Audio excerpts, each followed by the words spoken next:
My name is Vivienne Cross, and despite everything I've achieved, despite building an empire from nothing, I was never good enough for my family.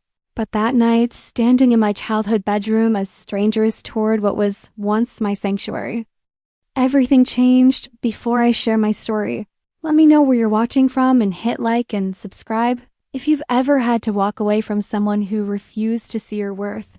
I grew up in Charlottesville, Virginia, in a house that wasn't just brick and mortar, it was poetry written in Victorian architecture. The Magnolia House, we called it, with its wraparound porch and ancient magnolia tree that bloomed every spring like a promise. My father, Dr. Jonathan Cross, was a renowned cardiologist who built his reputation on precision and control. My mother, Eleanor, was the perfect surgeon's wife, immaculate, ambitious, and utterly devoted to appearances, but it was my grandmother, Nana Rose, who made that house a home. She moved in when I was 7 after Grandpa died, and she filled every corner with warmth that my parents never could. She taught me to bake her famous lavender shortbread in the sunny kitchen, showed me how to tend the garden that wrapped around the house like an embrace, and every night she'd read to me in the window seat of my bedroom, the one that overlooked the magnolia tree. "Vivienne, darling," she'd say, her voice soft as velvet. "This house has good bones. It holds love the way some people hold grudges tightly. Forever." By 16, I was already different from what my parents expected. While they pushed me toward medicine, following in my father's footsteps, I was drawn to numbers, to the elegant language of finance. I spent my high school years managing a portfolio I built from birthday money, turning $500 into $5,000 by graduation, but instead of pride, I saw disappointment in my father's eyes. "It's just gambling, Vivienne," he'd say dismissively. "Finance is for people who can't do real work." I proved him wrong by getting into Wharton, then graduating summa cum laude. But even as I landed a position at Granite Bay Holdings, one of the most prestigious investment firms in the country, my parents saw it as a phase, something I'd outgrow once I came to my senses. Nana Rose was different. She celebrated every promotion, every deal I closed, every milestone I reached. When I made partner at 28, the youngest in Granite Bay's history, she threw me a party in the magnolia-shaded backyard, her eyes shining with pride. "You've got the cross determination," she told me that night, squeezing my hand. "But you've got something your father never had, the courage to be yourself." 6 months later, she was gone. A stroke, quick and merciless. I held her hand in the hospital as she slipped away, and her last words to me were about the house. "Take care of it, darling. It's yours now. I made sure of it." The will reading was a scene straight out of a family drama. My parents. My younger brother, Marcus, a medical resident who'd always been the golden child, and me, sitting in the mahogany-paneled office of Whitmore and Associates. The lawyer, Mr. Whitmore, had been Nana's attorney for 40 years, and his expression was carefully neutral as he read the document. "To my beloved granddaughter, Zoe Cross, who has always understood that love lives in the details, I leave the house at 412 Magnolia Lane, along with all furnishings and personal effects contained therein." The silence that followed was deafening. My father's face went red, then white. My mother's perfectly manicured hands clenched in her lap. Marcus just stared. "There must be some mistake," my father finally said, his voice tight with barely controlled anger. "Mother always said the house would stay in the family." "Dr. Cross," Mr. Whitmore replied gently, "Miss Zoe is family." "And this was your mother's explicit wish." She was very clear about her intentions. I should have felt victorious. Instead, I felt the weight of responsibility settling on my shoulders like a mantle. The house wasn't just property, it was a trust. A legacy, a promise I'd made to a dying woman. "I'll take good care of it," I said quietly, looking directly at my father. "Just like she did." His laugh was bitter. "You? You're never even here. You're too busy playing with other people's money to care about family." That was the beginning of the end, though I didn't know it yet. Living in New York for work while maintaining the Charlottesville house should have been complicated, but I made it work. I hired Mrs. Chun, a local woman who'd been friends with Nana Rose, to care for the house and gardens. I flew down every few weeks, sometimes more often. treating it as my sanctuary from the brutal pace of Manhattan finance. The house was perfect for hosting. I'd bring colleagues down for long weekends, entertaining clients in the sun-drenched. Conservatory Nana had added in the 90s. The magnolia tree had grown even more magnificent, its branches now touching the wraparound porch, and the garden bloomed in riots of color that took my breath away every spring. But my parents' resentment grew with each passing season. They'd drive by, I learned later, checking to see if I was there. They'd complain to neighbors about the waste of the house sitting empty. They'd make snide comments at family gatherings about my irresponsible lifestyle. "She's never there," my mother would say, her voice dripping with disdain. Poor Rose would be heartbroken to see her house treated like a hotel. The truth was, I was there more than they knew. I'd fly down for a long weekend and work from the house, taking calls from the wraparound porch, hosting video conferences from the study that had been Nina's retreat. I'd spend hours in the garden, hands deep in soil, finding peace in the rhythm of planting and tending that she taught me. But they didn't see that. They saw only their own disappointment, their own sense of entitlement to something that had never been theirs. The breaking point came during Thanksgiving. 3 years after Nana's death, I'd flown down, as always, planning to host the family dinner at the house. It was tradition. Nana had done it for decades, and I was determined to carry it forward. I'd spent days preparing, hiring a catering company from Richmond to supplement the dishes I'd learned to make from Nana's handwritten recipes. The house was perfect, warm with candlelight and the scent of rosemary and sage. The dining room table, the same one where I'd done homework as a child, was set with Nana's china and crystal. But when my parents arrived, the criticism began immediately. "The gravy's too thin," my mother said, not bothering to lower her voice. "Rose would never have served gravy like this. And why did you hire caterers?"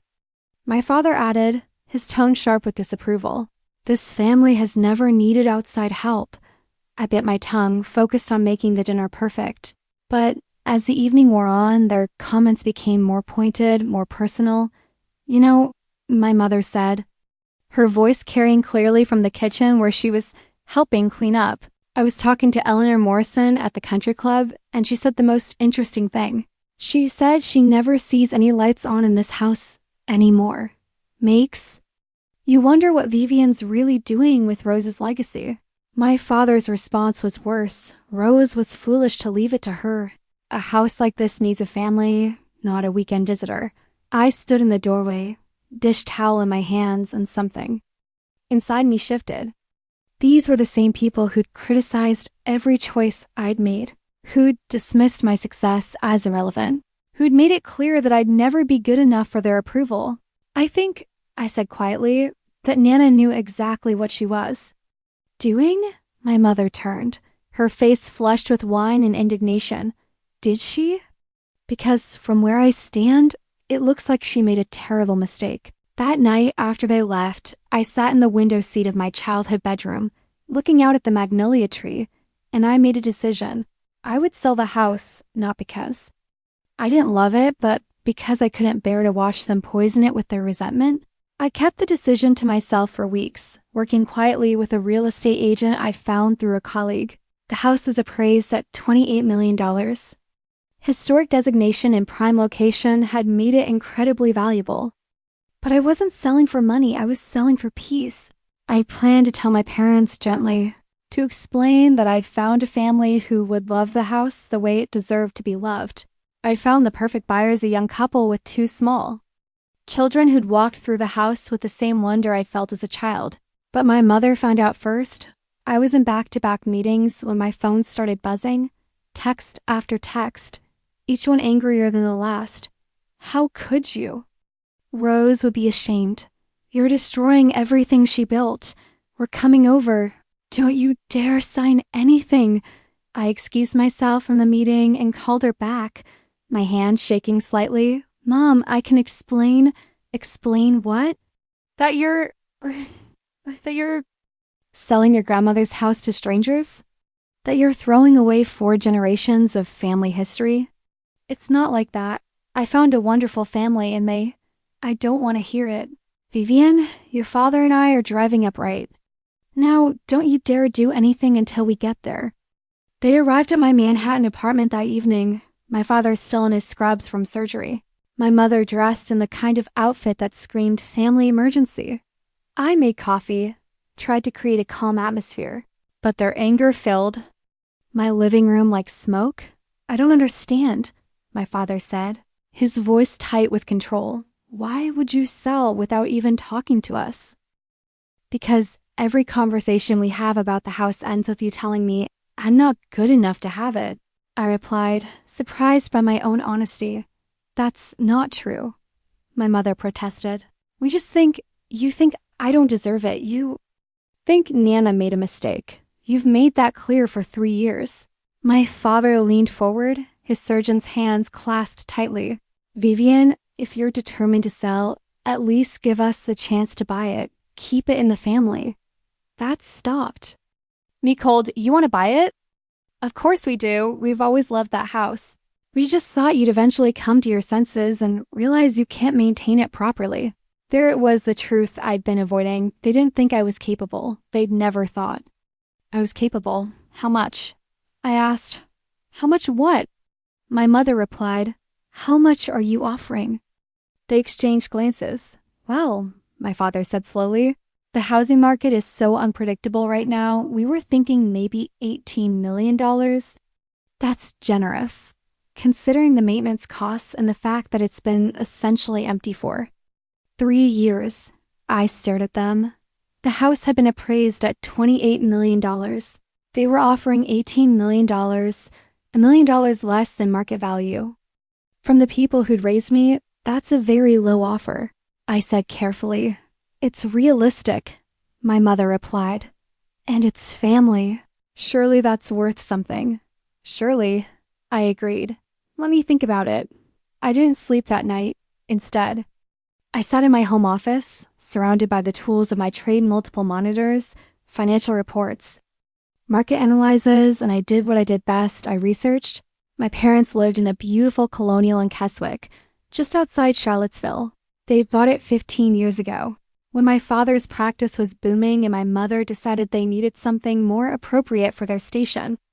It was a gorgeous house on 10 acres, with a circular driveway and a view of the Blue Ridge Mountains that took your breath away. I'd been there for countless dinners, holidays, family gatherings. I knew every room, every corner, every inch of the property, and now, thanks to my access to property records and market analyses, I knew something else. They were in trouble. The mortgage was underwater. My father's practice had been struggling, changes in insurance reimbursements, increasing overhead costs, and his own reluctance to adapt to new technologies had eaten into his profits. They'd refinanced twice, taking out equity to maintain their lifestyle. And now they owed $22 million on a house worth $24 million. They weren't offering the $18 million out of generosity or even greed. They were offering it because it was all they could afford, and they needed the house to bail themselves out of their financial mess. But here's the thing about working in finance. You learn to see patterns, to understand leverage, to recognize opportunity, and sitting there in my Manhattan apartment at 3 a.m. I saw all three. I picked up my phone and called. "My real estate agent, Sarah?" "It's Vivienne Cross. I've changed my mind about selling the house. I'm taking it off the market." "Oh," she said, clearly confused. "Did something happen with the inspection?" "No, the inspection was perfect. I just realized I'm not ready to sell. But I am ready to buy." Buying my parents' house was easier than it should have been. I used a shell company I'd set up for other investments, making an all-cash offer through a Richmond-based real estate firm. The offer was fair, $24 million, exactly what the house was worth, but it came with a twist. The buyers wanted a quick closing. 30 days, I watched from afar as my parents scrambled to find a new place. They'd been so confident that the Magnolia House sale would solve their problems. So certain that I'd accept their lowball offer, that they'd already started spending money they didn't have. My mother called me 3 times during those 30 days. "Vivienne, honey, have you thought any more about our offer?" "I'm still considering it, Mom." "Well, don't take too long. Your father and I found a lovely house in Keswick, and we'll need to move quickly if we want it." I said nothing about the fact that I already knew they were under contract to sell their current house. I said nothing about the fact that I was the buyer. The closing was scheduled for a Thursday morning. I flew down to Charlottesville on Wednesday. Staying at a hotel rather than the Magnolia House, I wanted to be nearby to see this through in person. At 10 a.m. on Thursday, I sat in the parking lot of the title company. Watching my parents' car pull up, they looked stressed. My mother's usual composure cracked around the edges. My father's face grim with the weight of financial necessity. At 10:30, they walked out of the building, carrying a cashier's check for $24 million. They looked relieved, exhausted, and completely unaware that their daughter had just bought their house. I waited until Friday to call them. Mom? It's Zoe. I wanted to let you know that I've decided not to sell the Magnolia House after all. The silence on the other end was deafening. What do you mean? She finally asked. I mean, I'm keeping it. I've realized how much it means to me, and I can't bear to let it go. But that we need. Her voice trailed off. I know you sold your house. I hope the new owners appreciate it as much as you did, Zoe. My father's voice came on the line. Meg put me on speaker. We need to talk. About what? About the fact that you've put us in an impossible position. We sold our house because we were counting on buying yours. I never agreed to sell it to you, I said gently. I said I'd think about it. You're being unreasonable, my mother said, her voice rising. We're your parents. We're family. Yes, I agreed. We are. They drove to the Magnolia House that evening, as I'd known they would. I was waiting for them on the wraparound porch, sitting in the same rocking chair where Nana Rose used to watch the sunset.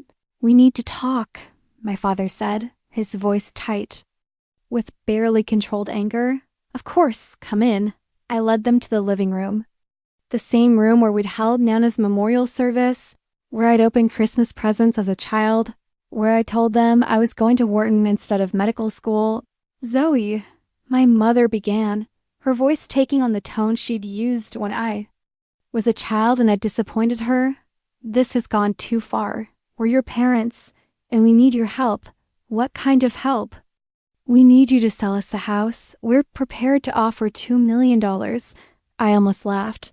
They'd raised their offer by $200,000, still $800,000 below market value, and they were presenting it as a concession. That's still quite a bit below market value, I said. It's fair, my father replied, and it's family. You keep saying that word, family, but I'm curious, what exactly does family mean to you? They exchanged glances, clearly confused by the question. It means we look out for each other, my mother said. It means we help each other when times are tough. Interesting, because I've been looking at your finances, and times have been tough for a while, haven't they? The color drained from my father's face. You've been what? I'm in finance, Dad. It's what I do. I look at numbers. I see patterns. I understand leverage, and I understand that you've been struggling for years. That's none of your business, my mother said, but her voice lacked conviction. You're right. It's not. Just like it was none of your business when he spent 3 years telling me I wasn't good enough to inherit this house. When you told everyone who would listen that I was neglecting Nana's legacy. When you offered me $8 million for a house, worth $28 million because you thought I was desperate enough or stupid enough to take it. I stood up, walked to the window that looked out over the magnolia tree. Its branches were bare now, winter having stripped away the leaves, but I could see the promise of spring in its strong bones. I know you sold your house, I said quietly. I know you needed the money, and I know you were counting on buying this house to solve your financial problems. How could you know that? My father asked. I turned back to them, and for the first time in my life, I saw them clearly, not as the powerful, intimidating parents who'd shaped my childhood, but as two people who'd made poor choices and were now facing the consequences. Because I bought it, the words hung in the air like smoke. My mother's face went white. My father's hands clenched into fists. You what? He whispered. I bought your house this morning for $24 million, fair market value. That's impossible, my mother said. The buyers were from Richmond. The company was a shell company I set up 3 weeks ago. I walked to the desk where Nana used to pay bills and pulled out a folder. Keswick Properties, LLC, it's mine. My father stood up so quickly his chair fell backward. You bought our house? Our home? Your former home, yes. Why? The word came out as a gasp from my mother. Because I could. Because I wanted to understand what it felt like to have something you love taken away from you. Because I wanted to know what it felt like. To be in the position you tried to put me in. This is insane, my father said, pacing now. His surgeon's composure completely shattered. You can't just buy someone's house out of spite. I didn't buy it out of spite. I bought it because it was a good investment, and because I wanted to teach you something about family. What's that supposed to mean? I sat back down, folded my hands in my lap the way Nana had taught me when I was nervous. It means that family isn't about taking advantage of each other. It's not about offering low prices because you think someone is desperate. It's not about undermining each other's choices or dismissing each other's successes. It's about respect and love and seeing each other clearly. So, what are you going to do? My mother asked, her voice barely above a whisper. Are you going to throw us out on the street? No, I said. I'm going to give you a choice. I let them sit with the silence for a long moment. Outside, the winter wind rattled the windows, and I could hear the familiar sound of the house settling around us, the same sounds I'd fallen asleep to as a child. A choice. My father finally asked, Yes, I'm going to give you the same choice you gave me. With one important difference.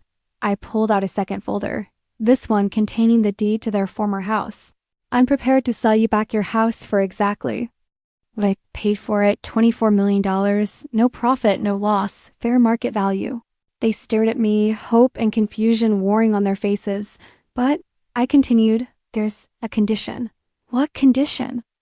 My mother asked, You have to acknowledge what you did. You have to admit that you tried to take advantage of me. That you offered me $18 million for a house worth $28 million because you thought I was desperate or naive. You have to acknowledge that you spent 3 years undermining my relationship with this house, trying to make me feel like I didn't deserve it.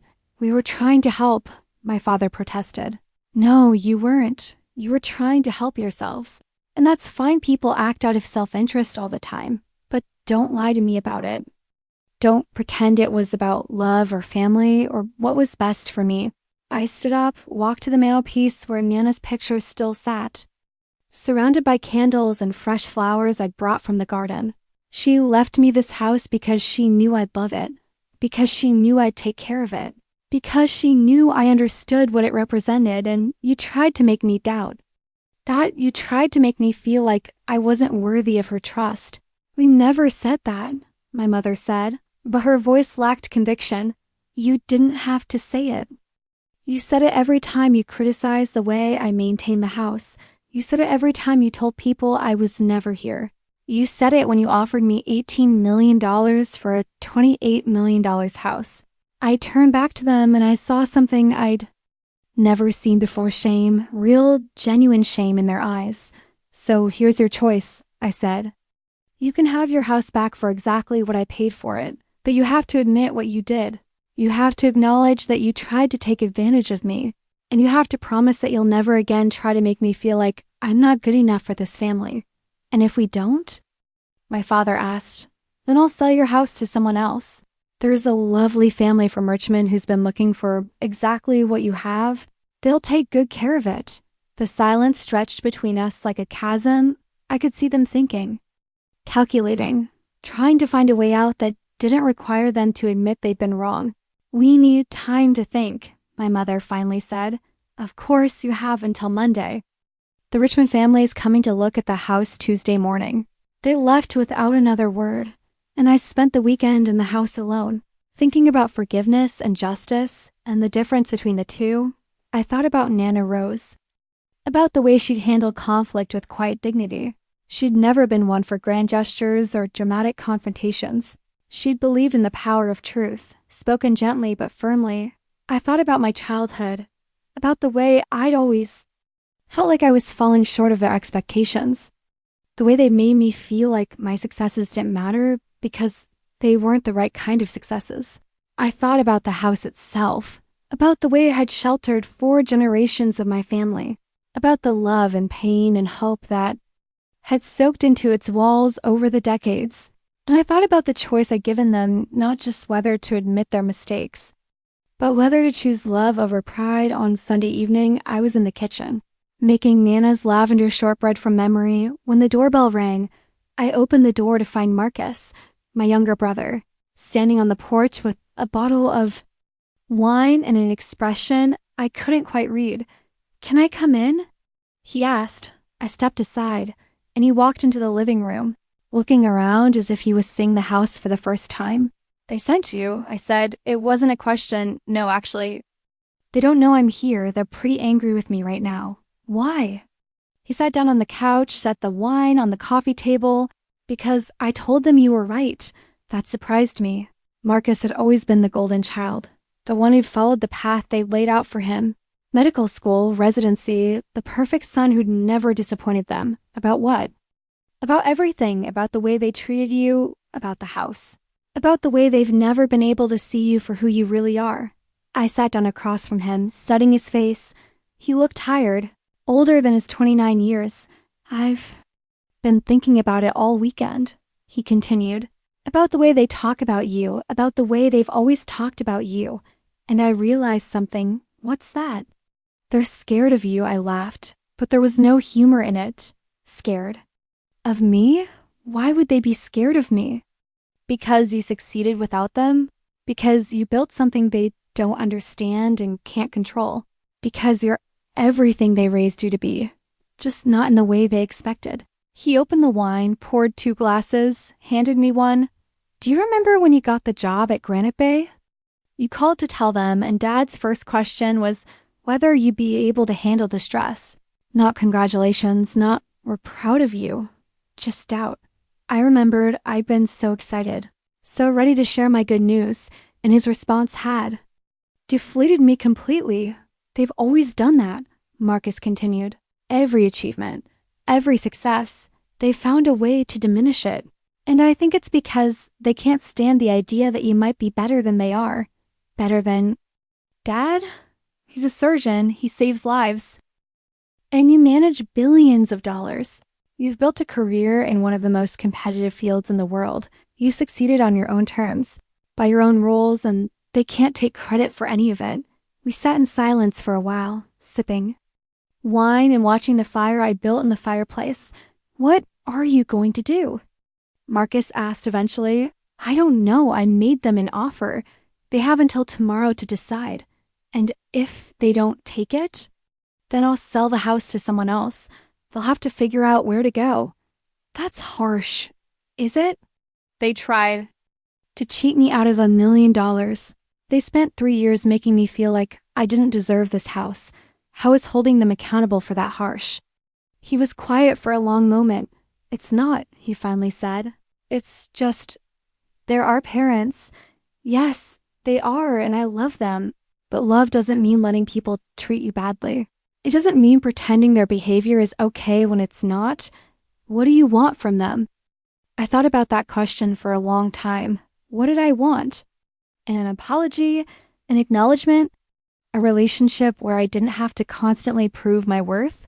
"I want them to see me," I said finally. "I want them to acknowledge what they did. I want them to understand that their behavior has consequences. And I want them to decide whether they value their pride more than their relationship with me." Marcus nodded slowly. "And if they choose pride, then I'll know where I stand and I'll act accordingly." Monday morning came gray and cold, typical for February in Virginia. I was in the kitchen, making coffee and checking emails, when the doorbell rang at exactly 9 a.m. My parents stood on the porch, looking older than I'd ever seen them. My mother's eyes were red, as if she'd been crying. My father's usual confidence had evaporated, replaced by something that looked almost like humility. "We need to talk," my mother said.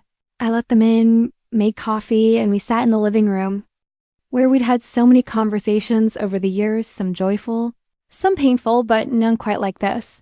"We've been thinking about what you said," my father began, his voice quieter than usual. "About the choice you gave us. And we owe you an apology." I waited. I'd learned in my years of negotiation that silence was often more powerful than words. "We did try to take advantage of you," my mother said, the words coming out in a rush. "We offered you less than the house was worth because we hoped you'd feel obligated to help us. We were wrong," my father added. "We were wrong to undervalue your house, and we were wrong to undervalue you. It was a start, but it wasn't enough. Tell me about the last 3 years." I said. They exchanged glances, and I saw the moment they decided to tell the truth. "We were jealous," my mother said, her voice barely above a whisper. "We were jealous.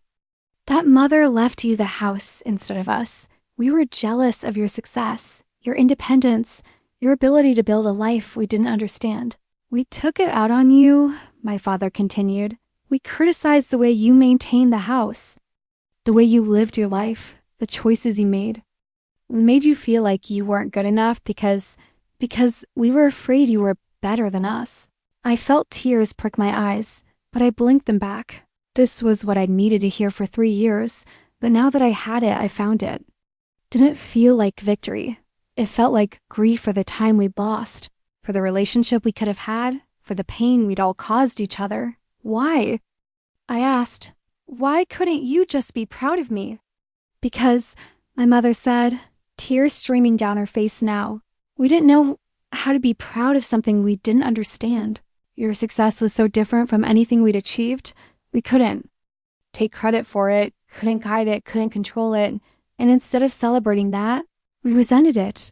We resented you," my father added, and the honesty in his voice was like a knife. "Our own daughter, we resented your independence, your success, your ability to build something beautiful without our help."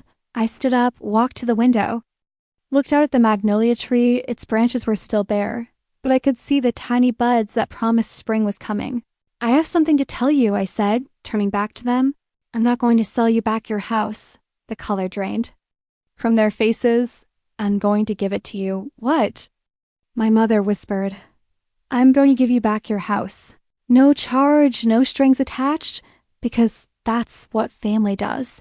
That's what love looks like." They stared at me, and I could see them trying to process what I'd said.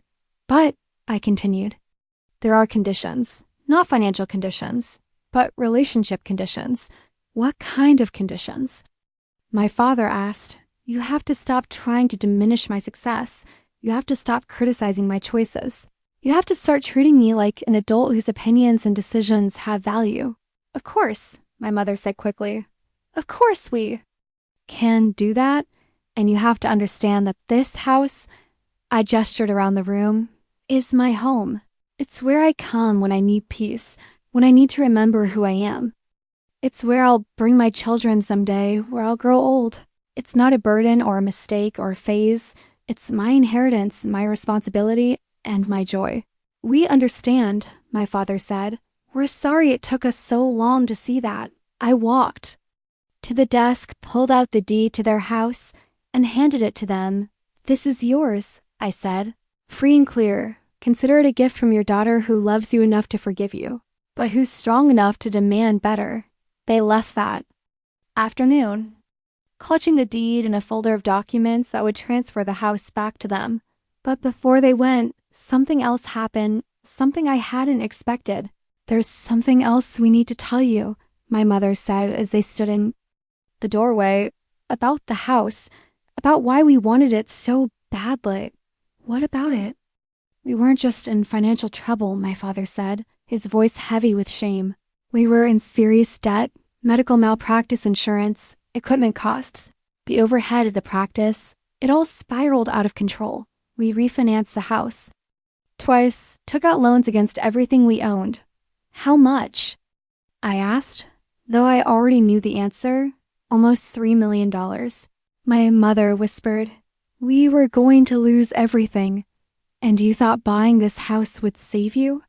"We thought we could flip it," my father admitted.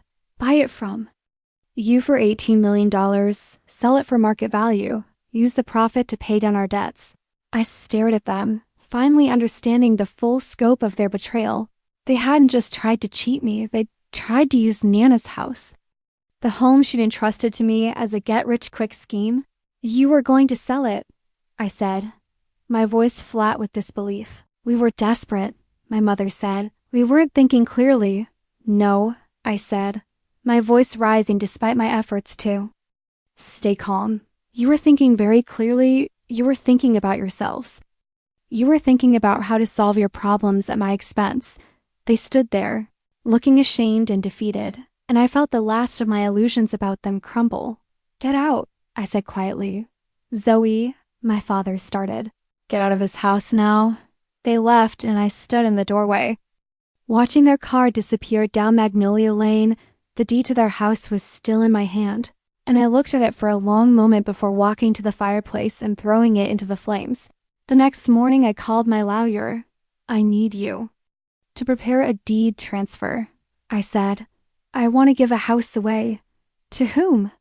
To the family that was going to buy this house before I took it off the market. The Hendersons, they have 2 small children, and they've been looking for a home in Charlottesville for months.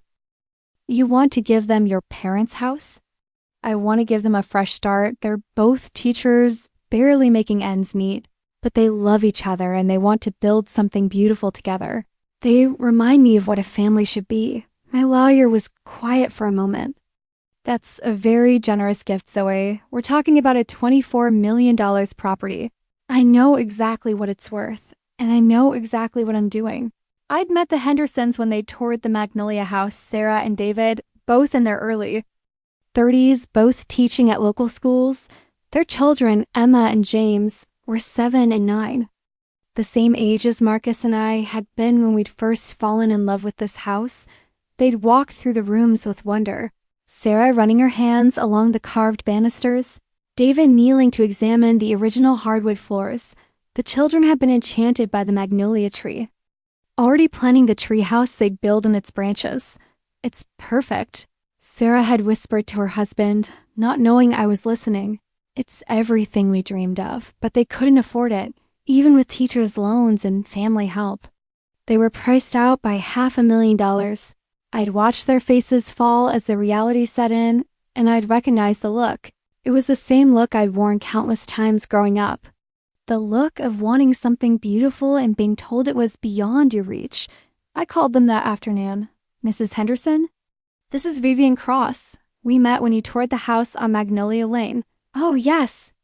Miss Cross, I'm so sorry we couldn't make a competitive offer. The house is just extraordinary. I have a proposition for you. Are you free to meet this evening? We met at a coffee shop in downtown Charlottesville, the 4 of them crowded around. A small table, the children drawing on napkins while their parents listened with growing amazement to what I was offering. I don't understand, David said, his voice shaking slightly. You want to give us a house? Just give it to us? I want to give you a home, I corrected. There's a difference. Sarah's eyes filled with tears. But why? We're strangers to you. Because, I said, looking at their children, who were arguing good-naturedly over crayons. I believe in families who choose love over pride. I believe in people who understand that a house is only as good as the love. That fills it. We can't accept this, David said, but his voice lacked conviction. You can and you will, because this isn't charity. This is justice. This is what happens when someone values family over profit, love over leverage. I pulled out the deed. Already prepared and notarized, the house is yours. Free and clear, no mortgage, no debt, no strings attached. Just the understanding that you'll love it the way it deserves to be loved. Emma looked up from our drawing. Will we have our own rooms? You'll have your own rooms, I promised, and a backyard big enough for a swing set, and a basement where you can play when it rains, and a kitchen where your mom can teach you to make cookies. What about the treehouse? James asked, his eyes bright with possibility. Your dad will help you build the best treehouse in all of Virginia. Sarah was crying openly now. I don't know how to thank you. You don't need to thank me, you just need to be happy. You just need to love each other and love the house, and understand that sometimes the best revenge is giving someone else everything you wished you could have. The news of what I'd done spread through Charlottesville like wildfire in a town where everyone knew everyone else's business. The story of the successful daughter who'd bought her parents' house and given it to strangers became instant legend. My parents were devastated. They called me dozens of times, left voicemails that ranged from angry to pleading to heartbroken. They threatened to contest the deed transfer, to claim I was mentally incompetent, to sue me for emotional distress, but they had no legal standing. The house had been mine to give away, and I'd given it away legally and irrevocably. Marcus was the only one who understood. You did the right thing, he told me when he called. It was brutal, but it was right. Was it? I keep wondering if I went too far. They tried to steal from you. They tried to use Nana's house to bail themselves out of their financial problems. They manipulated you, lied to you, and made you feel like you weren't good enough for 3 years. What did you think was going to happen? I didn't have an answer for that. What happens to them now? I asked. They're moving to a condo in Richmond. Dad's selling the practice, taking a job at a hospital. Mom's talking about going back to work. They'll be fine, Vivienne. They're not destitute. They're just not rich anymore. And you? I'm proud of you. For the first time in my life, I'm proud to be your brother. That meant more to me than he could know. 6 months later, I was in the garden behind the Magnolia house, planting roses along the back fence, when I heard children's laughter from next door. The Hendersons had moved in 3 months ago, and the sound of their family filled the neighborhood with joy. I watched from my kitchen window as they painted bedrooms and built the promised treehouse, as they'd hosted birthday parties and neighborhood barbecues, as they transformed the house from a symbol of my parents' greed into a home filled with love. Sarah had knocked on my door a few weeks after they'd moved in, carrying a plate of homemade cookies and an invitation to dinner. We'd become friends, bonding over our shared love of gardening and our determination to create something beautiful from difficult circumstances. I still can't believe you did this, she'd said one evening as we sat on our porch, watching our children play in the yard. I wake up every morning and think I'm going to wake up from this dream. It's not a dream, I'd assured her. It's justice. It's what happens when someone chooses love over money. What about your parents? Do you ever regret it? I'd thought about that question a lot over the months. Did I regret it? Did I regret choosing justice over forgiveness, consequences over reconciliation? I regret that it came to this, I'd said finally. I regret that. They forced me to choose between my self-respect and my family. But I don't regret the choice I made. Now, 6 months later, I was even more certain. The Hendersons were thriving. Their children were happy and healthy. Their marriage was stronger than ever, and they created exactly the kind of home I imagined when I first met them. My parents had survived their financial crisis. They'd downsized, simplified, learned to live within their means. They'd sent me a few letters over the months, mostly apologies mixed with self-justification, but I hadn't responded. I wasn't ready to forgive them, and I wasn't sure I ever would be, but I was at peace. For the first time in my adult life, I was completely, utterly at peace. A year later, I was hosting a dinner party at the Magnolia house. The guests were a mix of colleagues from New York, friends from Charlottesville, and the Hendersons, who'd become like family to me. We were sitting around the dining room table, the same table where I'd done homework as a child, where Nana had served Sunday dinners, where my parents had criticized my gravy just 2 years ago. But now it was filled with laughter and conversation and the kind of warmth that comes from being surrounded by people who truly see you. Tell us the story again, Emma Henderson said, her 9-year-old face bright with curiosity. Tell us about how you bought our house, Emma, her mother said. That's not polite. It's okay, I said, smiling at the girl who'd become like a niece to me. But it's not really a story about buying a house. It's a story about understanding what family means. What does family mean? James asked, not to be outdone by his sister. I thought about that question. about all the ways I'd learned to answer it over the past year. Family means seeing each other clearly, I said. It means loving each other without conditions. It means celebrating each other's successes and supporting each other through failures. It means choosing love over pride always. But what about your parents? Emma asked with the brutal honesty of childhood. Weren't they your family? They were, I said, but they forgot what family means. They forgot that love isn't about taking from each other. It's about giving to each other. Sarah reached across the table and squeezed my hand. You gave us everything. She said quietly, no, I said, looking around the table at these people who'd become my chosen family. You gave me something far more valuable. You gave me the chance to understand what real family looks like. Later that evening, after the guests had gone home and the dishes were washed and put away, I sat in the window seat of my childhood bedroom, looking out at the magnolia tree. It was spring again, and the tree was covered in blooms, white and pink and perfect against the evening sky. I thought about Nana Rose, about the wisdom she'd tried to pass on to me, about the house she'd entrusted to my care. I thought about my parents, about the choices they made and the consequences they'd faced. I thought about the Hendersons, about the joy they brought to the neighborhood, about the love they poured into their new home. And I thought about myself, about the woman I'd become, about the lessons I'd learned, about the peace I'd found in choosing justice over easy forgiveness. The house settled around me with its familiar sounds, and I knew that I was exactly where I belonged, not because of blood or obligation or tradition, but because I'd chosen to be here, because I'd chosen to love this place and the people who mattered to me, because I'd chosen to build something beautiful from the wreckage of disappointment and betrayal. That, I realized, was the real meaning of family, not the people who share your blood, but the people who choose to love you and who you choose to love in return. 2 years later, I received a letter, not an email or a text, but an actual letter, handwritten on cream-colored paper, delivered by the postal service to my Manhattan apartment. It was from my mother, dearest Zoe, it began, and I could hear her voice in the careful script. I hope this letter finds you well. I've been thinking about you often, about the choices we all made, about the pain we caused each other. I want you to know that your father and I have learned from what happened. We've learned about humility, about the cost of pride, about the difference between love and possession. We've learned that you were right to choose justice over easy forgiveness.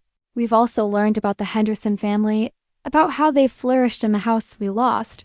We drive by sometimes, and we see the children playing in the yard, the garden Sarah has planted, the love that radiates from every window. We see what we could have had if we'd chosen differently. I don't expect forgiveness. I don't expect reconciliation. I don't expect anything from you except the hope that someday, when you're ready, you might be willing to try again, not as the people we were, but as the people we're learning to become. You taught us that family isn't about blood or obligation or tradition. It's about choice. It's about love. It's about seeing each other clearly and choosing to love what we see. I choose to love you, Zoe, not because you're my daughter, but because you're an extraordinary woman who had the courage to stand up for herself when no one else would. Because you chose justice over comfort, truth over peace, love over fear. I hope someday you'll choose to love us again, not as we were, but as we are, not because we're family, but because we're worth loving. All my love, Mom. I read the letter 3 times, then set it aside and called my real estate agent. I want to buy a house, I said. Something small, something cozy, something perfect for a couple learning to start over. What's your budget? $400,000, and I want it to be a gift, because sometimes the most powerful revenge is giving someone the chance to prove they've learned from their mistakes. And sometimes the most powerful love is the kind that comes after justice. Tempered by wisdom, strengthened by truth, I never did reconcile with my parents. But I gave them a house, and I gave them a chance, and I gave them the same gift I'd given myself, the opportunity to choose love over pride, to build something beautiful from the ashes of what came before. That, I think, is what Nana Rose would have wanted. Not revenge, but justice. Not hatred, but healing. Not the end of love, but the beginning of a new kind of love, one based on truth, on choice, on the understanding that family isn't about what we owe each other, but about what we choose to give. The magnolia tree still blooms every spring, and the Henderson children still play in its shade, and sometimes, when the wind is right, I can almost hear Nana's voice in the rustling leaves, reminding me that love lives in the details, that homes are built by hearts, not hands, and that the most beautiful revenge is the life you build after you've learned to love yourself enough to demand better. Have you ever had to choose between peace and family? Sometimes the most powerful revenge is walking away. Sometimes it's staying and demanding better. And sometimes it's using your power to give someone else the life you wished you could have had.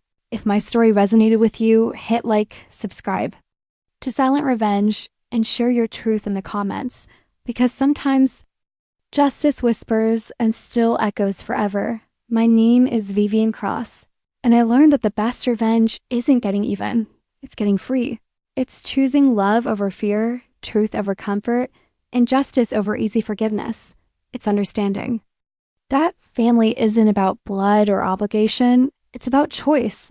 And sometimes the most powerful choice you can make is walking away from people who refuse to see your worth and walking toward people who celebrate it, because that's not revenge, that's revolution. That's the quiet, powerful revolution of a woman who learned to love herself enough to demand better. And that revolution, it echoes forever